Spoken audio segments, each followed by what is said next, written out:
Metre बोलते हैं।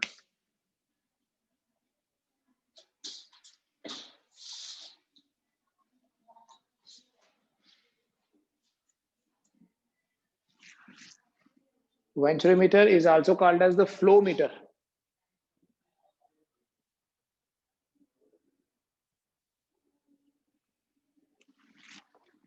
ये एक ऐसा इंस्ट्रूमेंट है, ऐसा डिवाइस है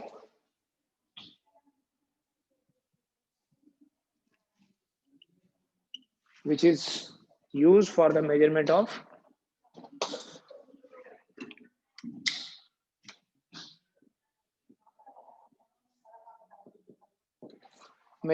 flow of a liquid.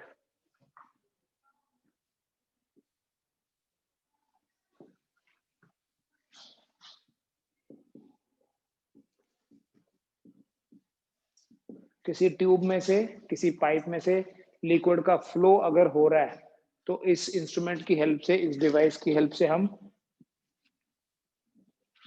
Flow नहीं, in fact rate of flow calculate करते हैं।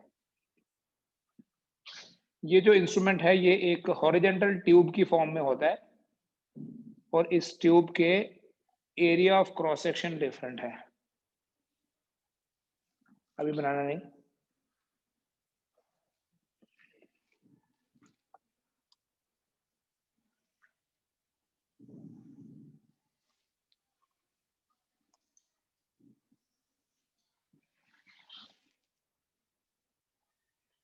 यहां कंसीडर कर लेंगे एक एंड है x और यहां है दूसरा and y। In between x and y एक ट्यूब कनेक्टेड होती है बेटा। ये यू शेप ट्यूब है, जैसे हमने पहले भी पढ़ा मैनोमीटर में, ओपन एंड मैनोमीटर में, और इसमें कोई फ्लूइड होता है, मरकरी होता है जनरली इसमें। ठीक है, सपोज इस एंड पे प्रेस जो लिक्विड एंटर कर रहा है, पूरा लिक्विड यहां से एंटर करेगा, यहां जाके वेलोसिटी बढ़ जाएगी, यहां जाके फिर बढ़ेगी ऐसे, और यहां आके फिर कम हो जाएगी।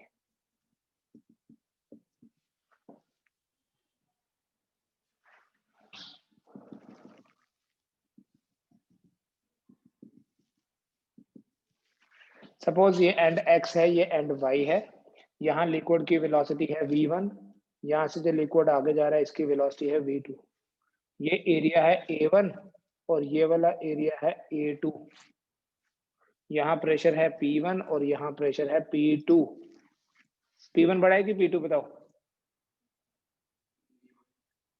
p1 बड़ा है p2 से, क्योंकि जहाँ वेलोसिटी बढ़ जाती है वहाँ प्रेशर कम हो जाता है। बर्नौलीज थ्योरम पढ़ रहे, velocity is more where pressure is less. ठीक है, तो यहाँ वेलोसिटी ज्यादा, क्यों ज्यादा हो गई यहाँ वेलोसिटी? क्योंकि ये एरिया कम है। ए का आंसर बी का ए मत दो ना। एरिया और वेलोसिटी का प्रोडक्ट, ये जो हम इक्वेशन ऑफ कंटिन्यूटी पढ़ते हैं या बर्नौलीज थ्योरम, वो स्ट्रीमलाइन फ्लो के लिए है। स्ट्रीमलाइन फ्लो होने का मतलब जो रेट ऑफ फ्लो यहाँ है वही रेट ऑफ फ्लो यहाँ होगा। P1 ऑब्वियसली ज्यादा है, यहाँ पर P1 प्रेशर है, यहाँ P2। ठीक है, अगर यहाँ से जो ये मरकरी है it goes down like this, and दूसरे एंड से the level of mercury rises goes up to say height h। ये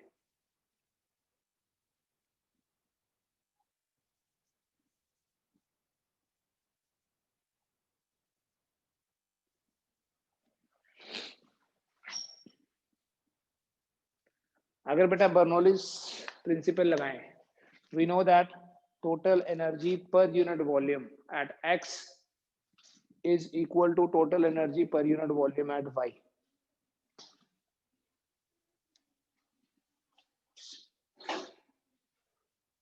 क्या लिखेंगे? याद लिख दो, total energy per unit volume at x is equal to the total energy per unit volume at y। Therefore 1/2 rho into v1 square, इस kinetic energy per unit volume plus rho g, suppose करो ये ground level ऐसे है, ये height है h1, obviously ये वाली height भी h1 ही है, तो potential energy rho g h1 plus pressure energy is p1. This must be equal to 1/2 rho into v2 square plus rho g h2, और ये h2 और h1 बराबर हैं, कैंसिल कर दूंगा, प्लस p2, ये कैंसिल हो जाएगा क्योंकि h1 और h2 बराबर है. तो बेटा यहां से 1/2 rho v1 square plus p1 will be equal to 1/2 rho v2 square plus p2.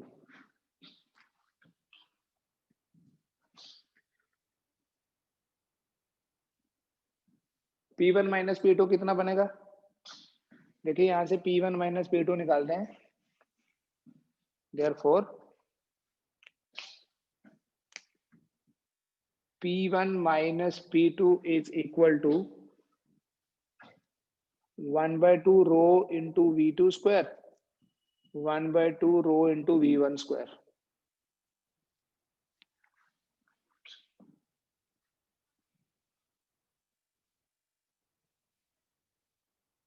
बेटा यहाँ प्रेशर P1 है, यहाँ प्रेशर P2 है, उनका डिफरेंस आ गया मेरे पास 1/2 रो बाहर ले लो, v2 square minus v1 square. फिर अगर इक्वेशन ऑफ कंटिन्यूटी को यूज करें, क्या कहते हैं equation of continuity? According to equation of continuity, a1 v1 is equal to a2 v2, which means that v2 is equal to a1 v1 over a2. ये v2 है. तो अगर हम v2 की जगह ये लिख दें, ये इक्वेशन ऑफ कंटिन्यूटी पढ़ ली आपने पहले, तो हम यहाँ बोल सकते हैं p1 minus p2. Therefore p1 minus p2 equal to 1/2 rho into v2 square. इसकी जगह लिख सकते हैं a1 square v1 square over a2 square minus v1 square. v2 की जगह क्या लिख दिया? a1 v1 over a2 v2. It means p1 minus p2 equal to 1/2 rho into, बोलो, v1 बाहर ले सकते हैं हम,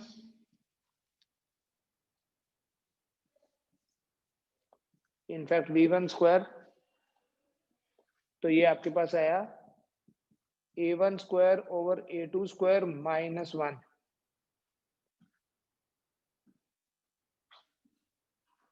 that means p1 minus p2 is equal to 1/2 rho v1 square into a1 square minus a2 square divided by a2 square.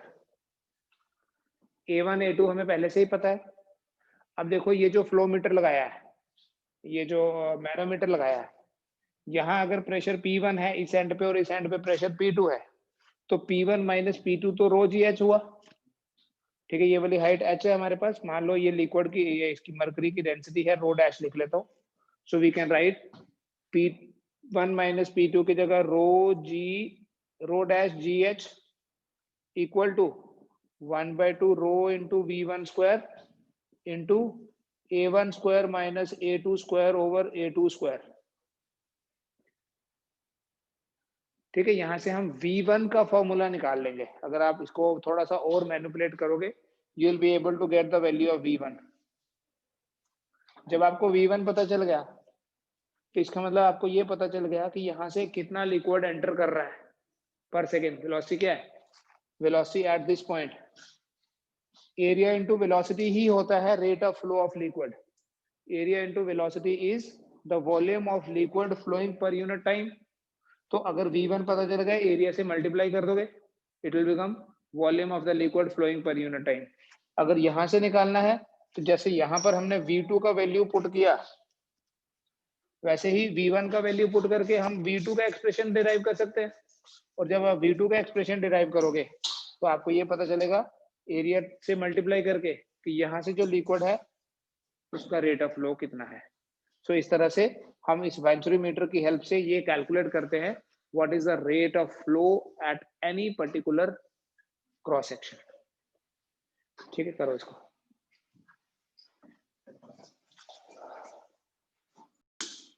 Full solution. उसके बाद बेटा एक और इफेक्ट पढ़ेंगे हम। This is called as the Magnus effect.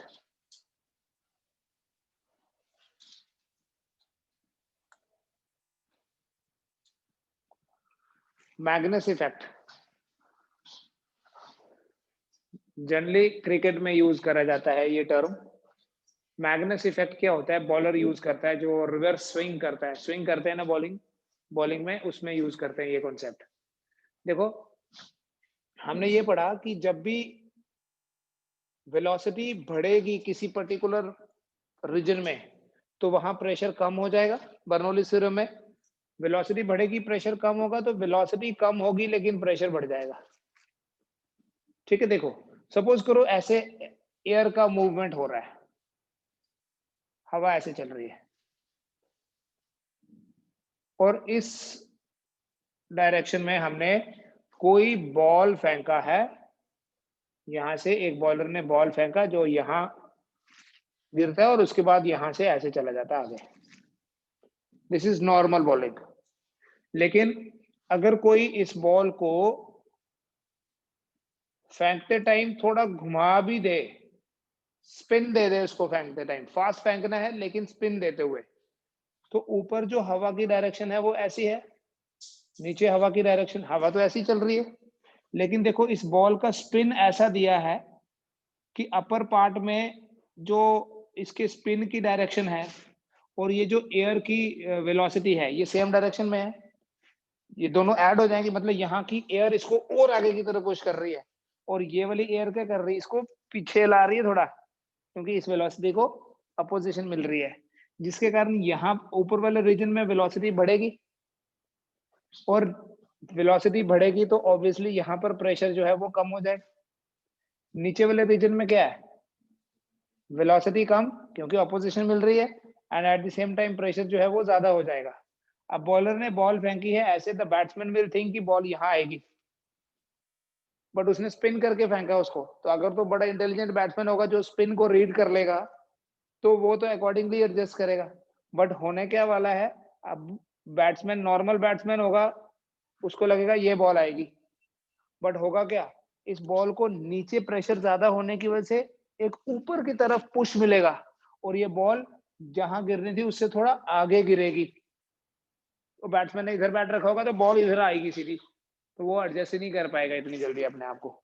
ठीक है, this is called as Magnus effect. यही उल्टा भी होता है, अगर ऐसे स्पिन देने के बजाय बॉलर ने ये स्पिन दी होती, इसलिए जो स्विंग करता है ना बॉलर, वो इस चीज को रीड करता है, ऐसे रैंडमली कोई भी बॉलर नहीं बन जाता है, वो इस चीज को रीड करता है कि एयर किस डायरेक्शन में फ्लो कर रही है, हवा का फ्लो किस तरफ है और उसकी हेल्प कैसे लेनी है। हवा ऐसे ही आ रही है, राइट? तो अपर रीजन में क्या है, वेलोसिटी कम, प्रेशर ज्यादा। लोअर रीजन में क्या है, वेलोसिटी बढ़ गई है और प्रेशर हैज। तो ये बॉल ऐसे जाना था, इसको ना ऊपर से दबाव जैसा मिलेगा एक नीचे की तरफ, वो पहले ही गिर जाएगा। इस इफेक्ट को फिजिक्स में मैग्नस इफेक्ट बोलते हैं।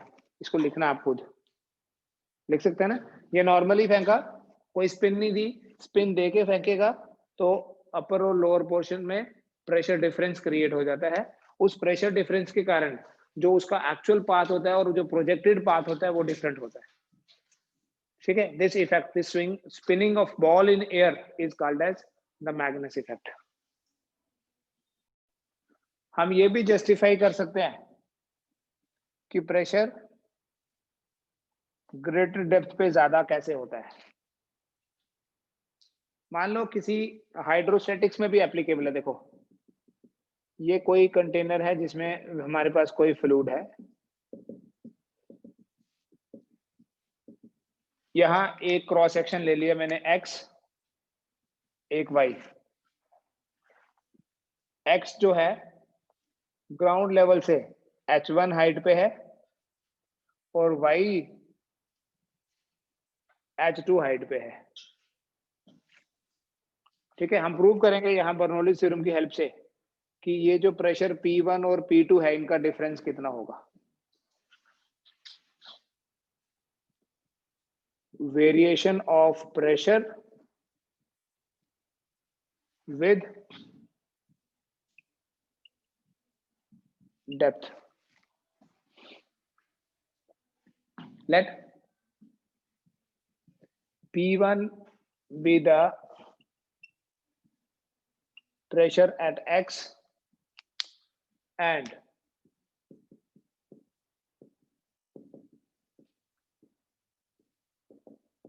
P2 be the pressure at y. According to Bernoulli's principle,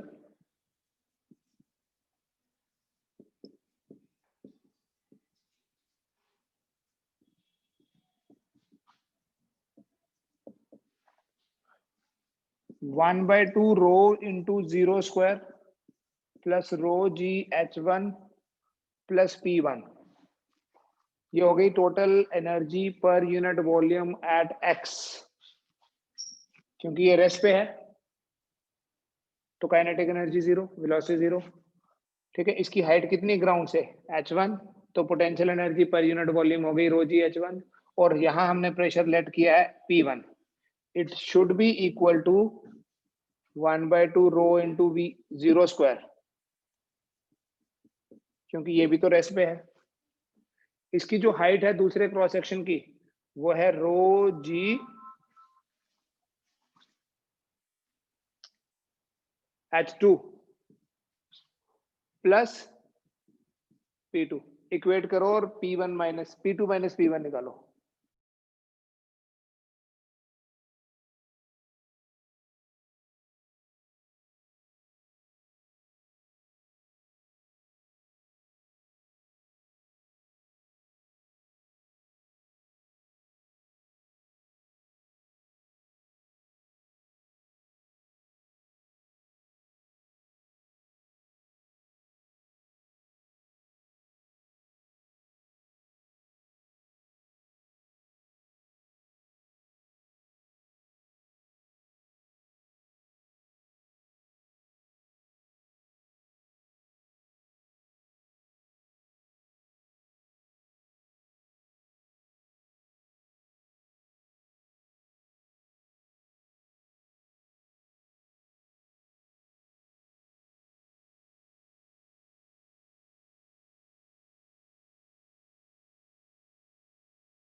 ठीक है, ये this was question number 19।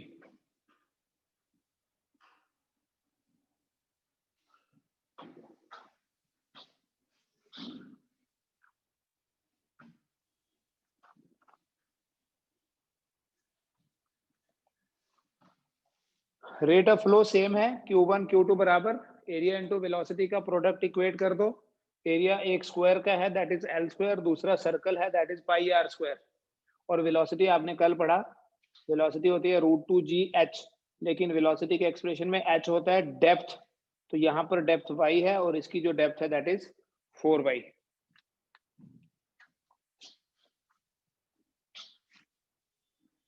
Okay,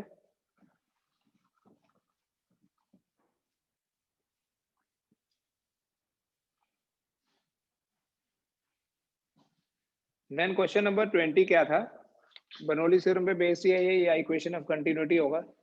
water is filled in a cylindrical container to a height of 3 metre. एक cylindrical container है और इसमें water fill किया है up to 3 metre height.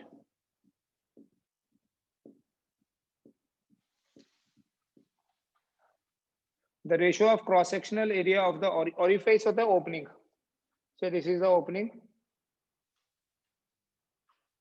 इसका एरिया है A और ये जो एरिया है वो है कैपिटल A। सो हमें ये दिया है a by a given है, it is 0.1. The square of speed of the liquid coming out, यहां से जो लिक्विड बाहर आएगा, मान लो उसकी स्पीड है v, तो आपको v स्क्वायर निकालना है। अभी निकाल के दो, ऑप्शंस इसके होंगे, g लेना आपने, g ले लेना 10,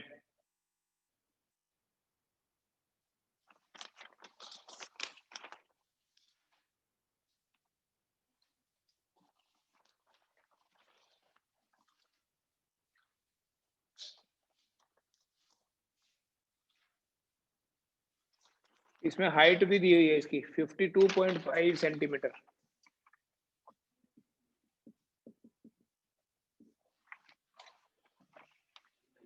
डायग्राम में दी हुई है, ठीक है। ये 300 सेंटीमीटर और ये 52, आप इसको मीटर में चेंज करके आपको ये मिल जाएगा डिफरेंस।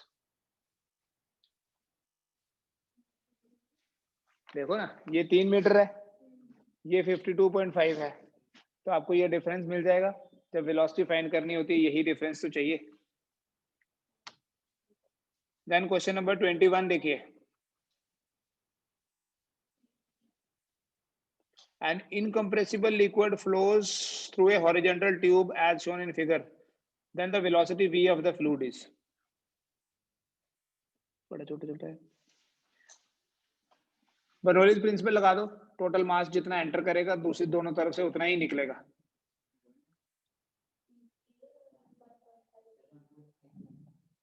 v1 इंटू a कौन सा है 21, v1 इंटू v1 दिया 3 into a is equal to v2 into 1.5 plus 1.5 a into v2 into 1.5 नहीं 1.5 into a plus 1.5 a into v। पता लगा कि मैंने ये किया a1 b1 क्या होता है सोचो, एरिया इंटू वेलोसिटी क्या होता है, बर्नौलीज थ्योरम में सबसे पहले पढ़ाया था। एरिया इंटू वेलोसिटी होता है rate of flow of the liquid, volume of the liquid flowing per unit time. तो जितना वॉल्यूम ऑफ लिक्विड यहाँ से एंटर करेगा उतना ही तो आगे चलाएगा। अगर यहाँ से 1 सेकंड में 10 लीटर एंटर किया है तो इन दोनों में से 1 सेकंड में 10 लीटर बाहर निकलेगा। So area into velocity is actually the volume of liquid, और सिंस डेंसिटी तो सेम है तो आप मास बोल सकते हैं उसको, मास पर यूनिट होता है ना volume, mass per unit volume is density. अब डेंसिटी तो सेम है, सो इसका मतलब mass is proportional to volume, तो एवी को आप मास भी बोलो चाहे वॉल्यूम बोलो। सो एरिया हो गया ए, पहले वाले पार्ट का इसका एरिया है ए, यहाँ जो लिक्विड एंटर कर रहा है velocity is 3, so a into 3। दूसरी तरफ इधर जो y का एक पार्ट है, यहाँ एरिया a है और वेलोसिटी है 1.5, तो 1.5 इंटू a लिखा मैंने। दूसरी तरफ एरिया है 1.5 और वेलोसिटी v, हमें ये v पता करना है। 3a माइनस 1.5a कितना हुआ, इसको इधर शिफ्ट करो, 3a minus 1.5a is equal to 1.5a into v, ये भी 1.5a है, ये भी 1.5a इंटू v है, तो ये कैंसिल हो गया, v कितना आ गया 1 मीटर पर सेकेंड।